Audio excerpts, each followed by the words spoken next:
Selama bertahun-tahun, Vladimir Putin yakin militer Ukraina takkan cukup kuat menantang tentaranya atau mengancam rezimnya. Bahkan ketika drone-drone Ukraina mulai terbang melintasi garis depan dan masuk ke wilayah Rusia, Presiden tetap yakin bahwa mustahil bagi negaranya untuk kalah. Rusia akan selalu lebih kuat. Selalu ada batas tak terlihat bagi kekuatan Ukraina dan itu tak akan cukup untuk menimbulkan kerusakan serius yang berkelanjutan dalam skala yang diperlukan untuk memenangkan perang. Putin salah dan Ukraina baru saja membuktikannya. Ukraina telah melampaui batas kekuatan, mencapai hal yang dianggap mustahil dan naik ke level kekuatan serta performa baru di medan perang. Untuk memahami perubahan ini, kita harus mundur ke tahap awal kampanye Ukraina yang sedang berlangsung melawan infrastruktur minyak dan energi Rusia.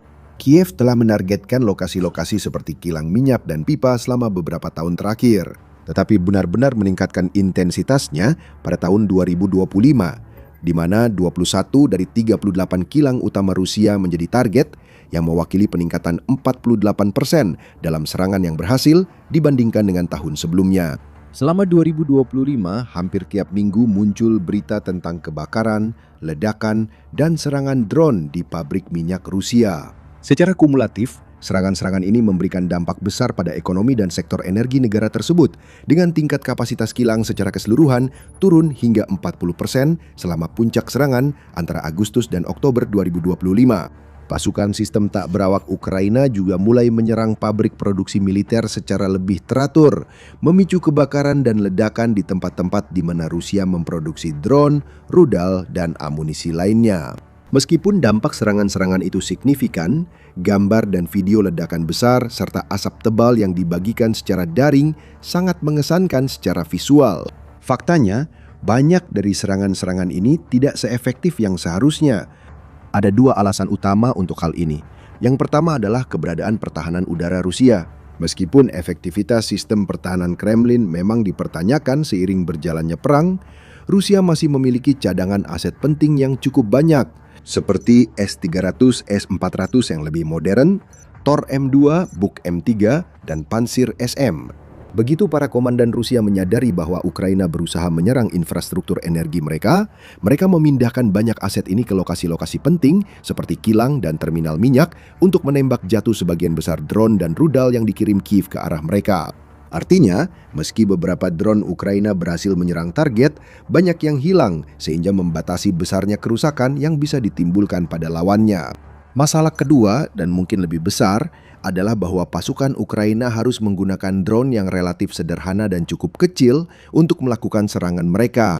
Model yang lebih canggih pun hanya bisa membawa hulu ledak kecil, sehingga meski lolos dari pertahanan Rusia dan mencapai target, daya ledaknya tidak cukup untuk melumpuhkan kilang minyak.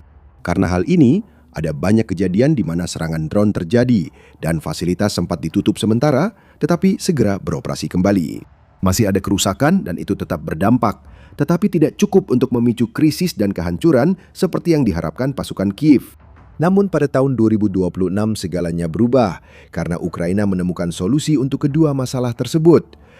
Pertama, Ukraina mulai secara sistematis memberantas pertahanan udara Rusia.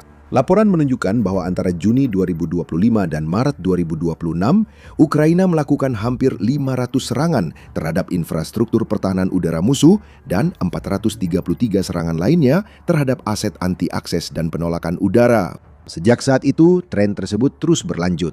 Sebanyak 24 sistem radar berhasil dihancurkan hanya di Crimea antara bulan Maret dan Mei tahun ini. Sebanyak 25 sistem pertahanan udara dihancurkan hanya pada bulan April, termasuk Tor, Buk, Osa, dan Pansir. Bahkan berpuluh-puluh sistem terbaik Rusia seperti S-400 juga telah berhasil dieliminasi. Dan saat Ukraina meningkatkan serangannya ke wilayah musuh, para komandan Kremlin semakin kekurangan aset yang bisa mereka gunakan. Akibatnya, mereka harus memilih kota, wilayah, dan infrastruktur yang diprioritaskan untuk dilindungi, sementara sisanya dibiarkan tanpa perlindungan. Setelah serangan drone massal di Moskow misalnya, Rusia dilaporkan memindahkan lebih banyak pertahanan S-300 dan S-400 ke ibu kota, sehingga melemahkan wilayah lain dalam prosesnya. Operator drone Ukraina yang dijuluki Churchill mengatakan Rusia mulai kehilangan konsep pertahanan udara berlapis akibat banyak sistem yang hancur dan makin banyak titik buta. Sebagai konsekuensi langsung, sekarang jauh lebih mudah bagi Ukraina untuk menemukan koridor yang aman melintasi wilayah Rusia menuju tempat-tempat yang ingin mereka serang. Mereka dapat mengerahkan kawanan drone dan rentetan rudal ke lokasi-lokasi tersebut tanpa harus khawatir dengan risiko tinggi ditembak jatuh di perjalanan. Ini juga berarti pasukan Kiev bisa lebih percaya diri memakai senjata lebih besar dan berat untuk target yang sama. Yang membawa kita ke perubahan besar kedua di tahun 2026, yaitu penggunaan hulu ledak yang lebih besar. Sebelumnya, Ukraina umumnya menggunakan hulu ledak dengan berat puluhan kilogram.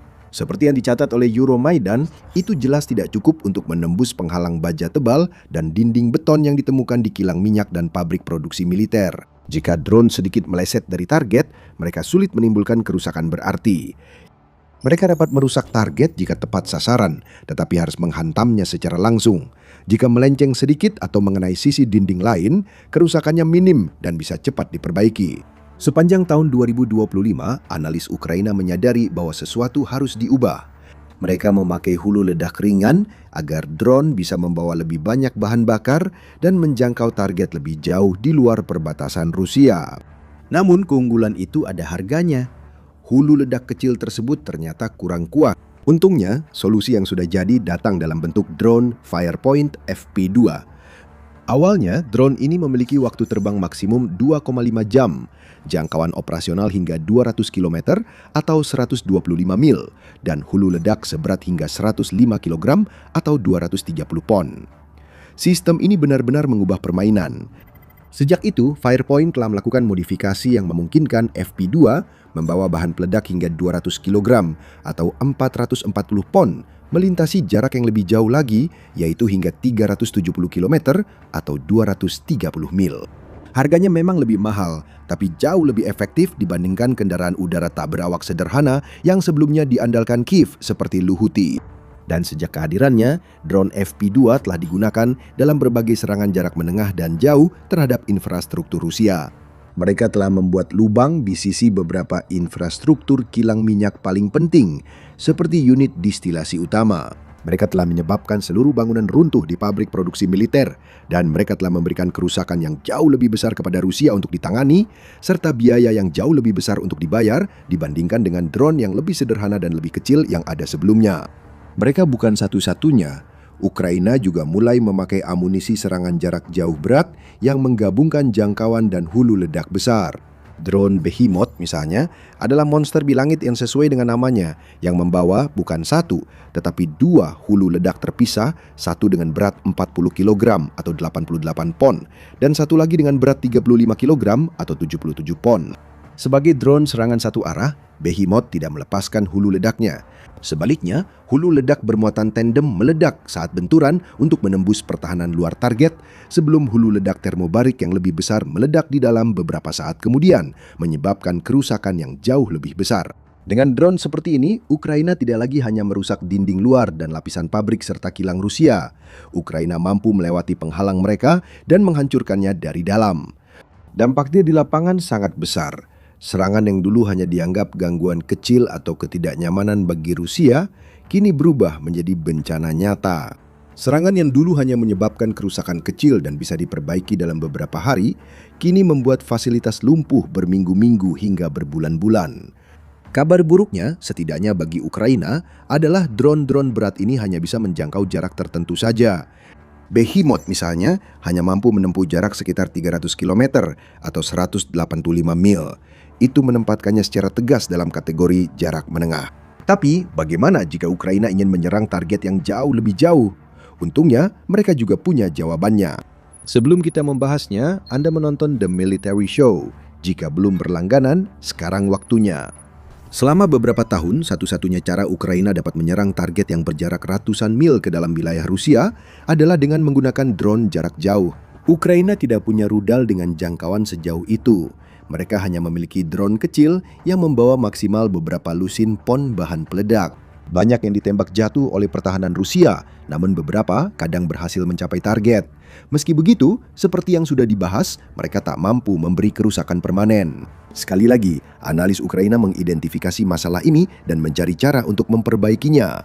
Dan untuk memperbaiki masalah seperti ini, jawabannya cukup sederhana. Anda membutuhkan senjata yang dapat menempuh jarak lebih jauh dengan kecepatan lebih tinggi dan membawa muatan yang jauh lebih besar dibandingkan opsi yang sudah ada. Singkatnya, Anda membutuhkan rudal jelajah.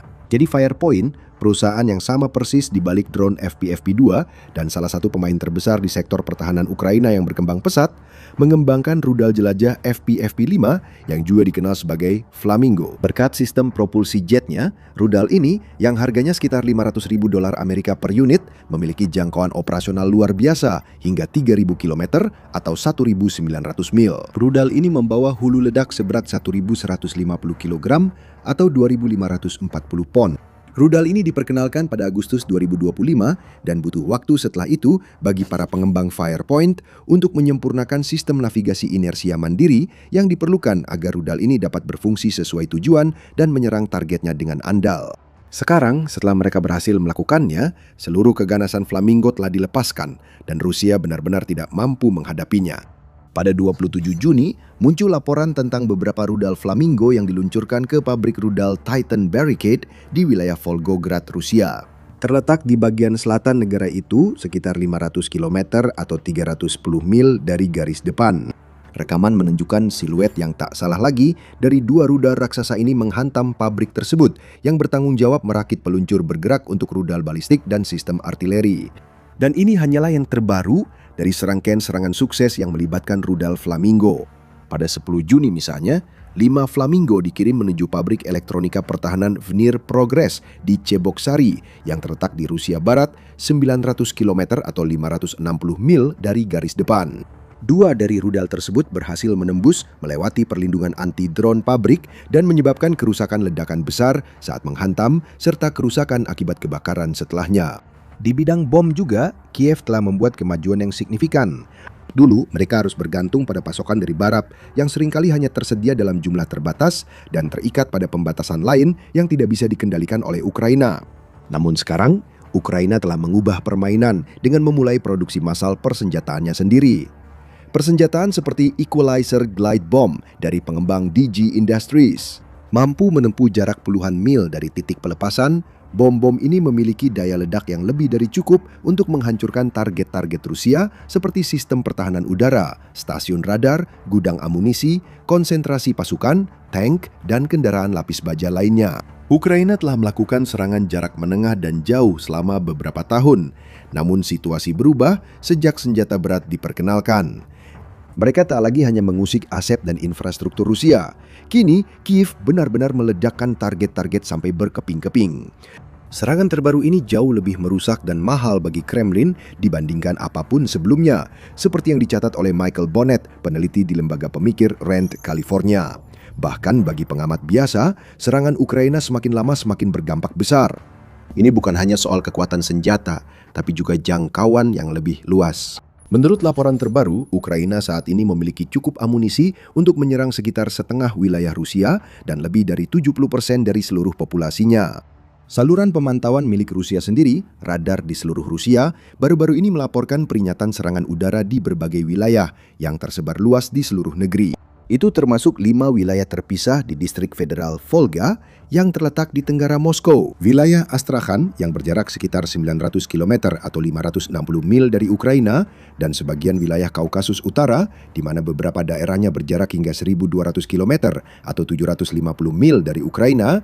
Di Rusia Tengah, peringatan telah berbunyi di Moskow yang berjarak sekitar 400 hingga 500 km atau 250 hingga 310 mil dari Ukraina. Vladimir yang berjarak 450 km atau 280 mil, Tambov yang berjarak 350 km atau 220 mil, dan Libetsk yang berjarak sekitar 300 km atau 186 mil dari perbatasan Ukraina. Pada 1 Juli, Presiden Ukraina Vladimir Zelensky bahkan mengumumkan bahwa pasukan negaranya telah menyerang kilang minyak di Ufa yang berjarak luar biasa 1.300 km atau lebih dari 800 mil dari garis depan. Ini adalah kedua kalinya lokasi ini diserang. Sebuah fasilitas militer di wilayah Penta juga diserang, yang terletak sekitar 600 km atau 370 mil dari garis depan. Ini menandai perubahan besar dibandingkan dengan tahap-tahap awal konflik. Pada tahun 2024 misalnya, satu-satunya wilayah Rusia yang benar-benar harus khawatir tentang serangan Ukraina adalah wilayah yang terletak cukup dekat dengan perbatasan. Dan sebagian besar aset Ukraina juga digunakan untuk menyerang aset musuh di wilayah pendudukan. Sekarang hampir tidak ada tempat di Rusia yang benar-benar terasa aman. Dari wilayah barat hingga ke tepi Siberia, suara sirene serangan udara semakin menjadi bagian dari kehidupan sehari-hari karena Ukraina membuat masyarakat Rusia merasakan perang di negeri mereka sendiri. Dan sirene-sirene itu bukanlah gangguan kecil. Seringkali ketika peringatan terjadi, seluruh kota kecil dan kota besar terpaksa lumpuh. Bandara menghentikan operasional, layanan transportasi umum berhenti, dan orang-orang diminta tetap di dalam rumah atau mencari perlindungan di bawah tanah. Hal ini memberikan dampak. Dan meskipun Ukraina tidak meniru cara Rusia dengan menargetkan rumah-rumah warga sipil dan infrastruktur, kehidupan rakyat Rusia tetap terdampak perang dengan cara yang kian menakutkan dan berat. Hal ini pada gilirannya membuat mereka makin ingin mencari kambing hitam. Dan banyak yang menyalahkan satu orang, Vladimir Putin. Akibatnya, popularitas Putin merosot tajam. Bahkan dalam survei yang dilakukan oleh media pemerintah Kremlin, semakin banyak warga Rusia yang mengungkapkan kekhawatiran nyata tentang apakah presiden mereka masih layak untuk memimpin. Situasi kemungkinan akan memburuk bagi Putin dan rakyatnya dalam beberapa minggu dan bulan ke depan, karena persenjataan Ukraina akan semakin kuat. Laporan terbaru juga menunjukkan Ukraina kemungkinan menembakkan rudal balistik jarak jauh buatan sendiri untuk pertama kali. Berita ini berdasarkan data Kementerian Pertahanan Rusia. Dalam laporan terbaru, Kementerian Pertahanan Rusia mengklaim bahwa dalam kurun waktu 24 jam, pertahanan udaranya berhasil mencegat lebih dari 600 drone 7 bom udara dan apa yang mereka sebut sebagai rudal taktis operasional jarak jauh. Moskow tak merinci jenis rudal itu, dan Ukraina belum memberi pernyataan resmi terkait hal ini hingga kini. Kita tahu Firepoint telah mengembangkan rudal balistik FP-9 dan baru-baru ini mengonfirmasi rudal itu hampir memasuki tahap uji terbang. Dennis Stilleman, kepala desain perusahaan, menegaskan uji coba dimulai musim panas atau awal gugur. Ada kemungkinan bahwa uji coba tersebut sudah dimulai dan FP-9 telah ditembakkan ke satu atau lebih target Rusia. Jika benar, ini akan menjadi tambahan besar lainnya bagi persenjataan Kiev. FP-9 dirancang dengan tujuan khusus untuk menghancurkan target-target jauh di dalam wilayah Rusia. Senjata ini memiliki jangkauan operasional yang diperkirakan mencapai 855 km atau 530 mil. Dapat mencapai kecepatan luar biasa hingga 2.200 meter per detik atau 7.220 kaki per detik. Dan membawa hulu ledak besar dengan berat hingga 800 kg atau 1.760 pon. Sektor pertahanan Kiev telah memproduksi drone kelas dunia dan rudal jelajah yang kuat. Rudal balistik menjadi bagian terakhir teka-teki itu. Jika FP-9 beroperasi, tidak ada yang tahu seberapa besar kerusakan yang bisa dilakukan Ukraina menurut Bloomberg. Jika dikonfirmasi, peluncuran rudal balistik akan menjadi langkah baru Kiev memperluas kemampuan serangan jarak jauh buatan dalam negeri, melampaui drone dan rudal jelajah. Bahkan jika laporan-laporan ini ternyata salah dan FP-9 belum benar-benar siap untuk dikerahkan, hanya tinggal menunggu waktu sampai kita mulai melihat rudal ini menghancurkan infrastruktur penting Rusia. Ketika dikombinasikan dengan drone yang lebih berat, bom luncur baru, dan rudal jelajah Flamingo, Ukraina kini memiliki kekuatan lebih besar daripada kapanpun dalam sejarahnya, memberikan Rusia gelombang besar masalah yang tidak bisa mereka atasi. Untuk mengetahui bagaimana masalah-masalah menumpuk di meja Putin dan membuat Presiden Rusia makin terjerumus ke dalam krisis, tonton video ini. Atau tonton video ini untuk melihat bagaimana pebisnis, investor, dan elit Moskow mulai menyerah, sadar perang ini tak bisa dimenangkan, dan mendesak Putin segera mengakhirinya. Terakhir, jangan lupa berlangganan The Military Show untuk konten menarik lainnya.